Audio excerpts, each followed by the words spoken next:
हर बेटी को, स्पेशली एक बेटी को बहुत प्राउड फील होता है कि वो एक ऐसे पिता की बेटी है जिसके होने पर तो उनके नाम की उसको एक प्राउड फील होता ही था। उनके जाने के बाद भी, उनके ना होने में भी किसी ने बोला कि ये भारद्वाज जी की बेटी है।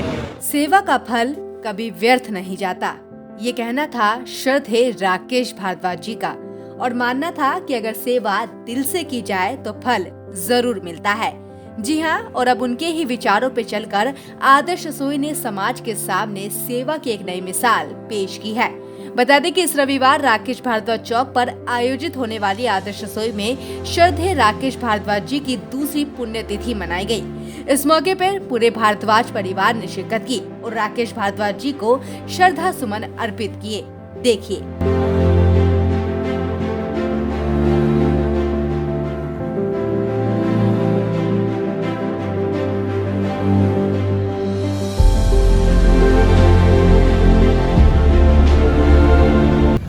मेरे लिए बड़े भावुक क्षण है और देखते ही देखते 2 वर्ष कैसे बीत गए ये पता ही नहीं चला। अगर उसका श्रेय मैं दूं तो खासकर मोहन गर्ग जी, सुरेंद्र चोपड़ा जी, विनोद गर्ग जी और यहाँ मौजूद जितने भी बड़े हैं, आदरणीय प्रधान जी सुभाष दीक्षित जी, वीके चौधरी जी, ये ऐसे लोग हैं जिन्होंने मुझे मानसिक तौर पर भी और वैचारिक तौर पर भी हमेशा हिम्मत दी। हर तरीके से, हर परिस्थिति से लड़ने के लिए, आगे बढ़ने के लिए इन्होंने मुझे प्रोत्साहित किया। और बहुत छोटी उम्र में मेरे ऊपर बहुत सारी ऐसी परिस्थितियां सामने आ गई थी जो मैं ये कहूँ कि मैंने उसे पूरा कर लिया, ये गलत होगा कहना।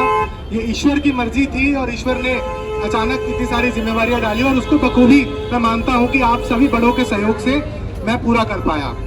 और जिस तरीके से ये आदर्श रसोई का जो एक कार्य चल रहा है, मुझे ये उम्मीद ही नहीं बल्कि पूर्ण विश्वास है कि ये बहुत बड़े स्तर पे ये रसोई जाएगी। और जैसा मैं हमेशा कहता रहा हूँ कि आदर्श रसोई को कोई हम सोचे कि रवि भारद्वाज या चोपड़ा जी या विनोद जी या आदरणीय सुरेंद्र त्यागी जी, ये सभी लोग कोई एक व्यक्ति चला रहा है, ये एक व्यक्ति के बस की बात है नहीं। इस संगठन की जो शक्ति होती है उसके कारण ये रसोई चल रही है। पुण्यतिथि के इस मौके पर पूरा भारद्वाज परिवार भावुक दिखा। इसी के साथ गीता राकेश भारद्वाज जी ने आदर्श रसोई के सभी सदस्यों का धन्यवाद किया और आदर्श रसोई के सेवा के विचारों की सराहना की। देखिए। यहाँ आए सभी भाई बहनों का मैं हार्दिक स्वागत करती हूँ। आज जैसा कि आप सब जानते हैं कि राकेश भारद्वाज जी की दूसरी पुण्यतिथि के अवसर में हम यहाँ पे एकत्रित हुए हैं। जो आदर्श रसोई का सपना आदरणीय सुरेंद्र चोपड़ा जी के साथ मेरे पति ने देखा था, वो जो एक पौधा लगाया था आदर्श रसोई के रूप में 2019 में, वो आज एक पौधे से लेकर एक वृक्ष के रूप में विकसित हो रहा है, जिसे देखकर हम सबको बहुत खुशी हो रही है। और मैं ये भी कहना चाहूँगी, आज चूँकि मुझे बोलने का मौका मिला है, जिस तरह कोरोना के टाइम पे मेरे पति हॉस्पिटल में थे, उस टाइम विनोद गर्ग जी, मोहन गर्ग जी और सुरेंद्र चोपड़ा जी और सन्नी गर्ग, इन सब ने जिस तरह हॉस्पिटल में खड़े रहकर एक परिवार की तरह साथ दिया। कहते हैं ना, जैसे मित्रता करो तो अंत तक निभाओ, तो उन्होंने ये साथ मित्रता अंत तक निभाई है। बच्चों की शादी, चाहे वो बहू घर आई है, विदाई तक बेटी को विदा किया है, तब तक शादी के बाद भी, शादी से पहले भी सारे अरेंजमेंट पूरे आखिरी तक उन्होंने सारे एक बड़े भाई की तरह सारा उन्होंने अपना आशीर्वाद दिया स्नेह के रूप में। तो मैं यही कहना चाहती हूँ कि बस ये सब आगे इसी तरह से बढ़ता रहे, इसी तरह हमारा परिवार जो बना हुआ है एक आदर्श रसोई के रूप में। और इसके साथ ही मैं एक्शन इंडिया अखबार के सारे जो जितने भी साथी हैं और हमारे एक्शन इंडिया के जितनी भी टीम है, जो न्यूज़ चैनल चल रही है, उन सभी को बहुत बहुत उनके काम के लिए बहुत बहुत धन्यवाद देना चाहती हूँ। Thank you.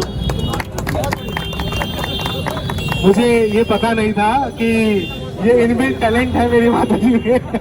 उन्होंने वाकई में मैं सोचता था कि शब्दों का संयोजन मैं अच्छा करता हूँ। मुझे लगता है कि ये परवरिश का बड़ा फर्क है। मेरे पिता ने जो मुझे सिखाया और माँ के गुण वो आए होंगे तभी ये सब चीज़ें हैं। और आज उन्होंने ये बता भी दिया, कहते हैं कि मध्य प्रदेश की जो हिंदी होती है वो पूरे इंडिया में सबसे अच्छी हिंदी है। तो मेरी माता की जो पढ़ाई लिखाई हुई वो मध्य प्रदेश में हुई और वो टॉपर थी हिंदी की, इसलिए उनके शब्दों में वो झलक भी रहा था।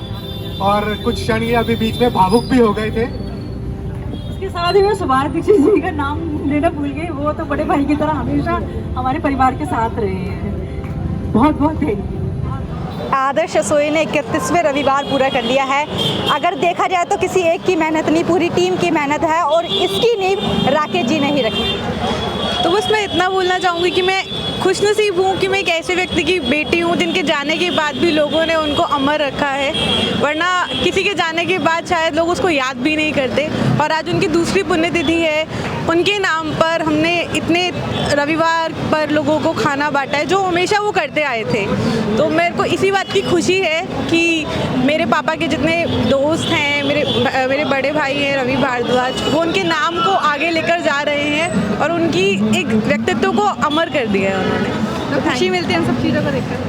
खुशी आपको जैसे एक होता है ना, हर बेटी को, स्पेशली एक बेटी को बहुत प्राउड फील होता है कि वो एक ऐसे पिता की बेटी है जिसके होने पर तो उनके नाम की उसको एक प्राउड फील होता ही था। उनके जाने के बाद भी, अगर एक बहुत छोटा सा एग्जांपल है कि मैं एक बार कहीं गई तो उनके ना होने में भी किसी ने बोला कि ये भारद्वाज जी की बेटी है। तो ये मैटर करता है कि सब ये मानते हैं कि ये इनकी बेटी है और उन्होंने हमारे अंदर भी ऐसे ही संस्कार डाले कि आगे किसी के लिए भी आप हमेशा तत्पर खड़े रहो, उनके साथ उनके लिए हेल्प करते रहो। तो ये उसके ही एक कंटिन्यूएशन में हमने एक पूरा सिस्टम चलाया है जिसके ऊपर आगे भी अच्छा है। होपफुली हम ये कार्य करते रहेंगे। सर, राकेश भारद्वाज जी की पुण्यतिथि मनाई गई है और आज आदर्श रसोई का 31वां रविवार है। मैम ने सही कहा कि एक पौधा लगा था और अब ये वृक्ष बन चुका है, क्या कहना चाहिए? जो ये 2 साल पहले, 3 साल पहले लगभग जो ये रसोई की शुरुआत की थी, हमारे परम मित्र राकेश भारद्वाज और सुरेंद्र चोपड़ा जी ने मिलकर की थी। और उनका सपना था कि ये रसोई बहुत तरक्की करे, लेकिन हमें बड़ा दुख भी है आज कि वो इस अच्छे अनुभव को देखने के लिए यहाँ पर नहीं है, लेकिन वो हमारे दिलों में आज भी हैं और हमारे बीच में ही है। रसोई को वही चला रहे हैं और उन्हीं की बदौलत रसोई है जो इसमें तरक्की कर रही है।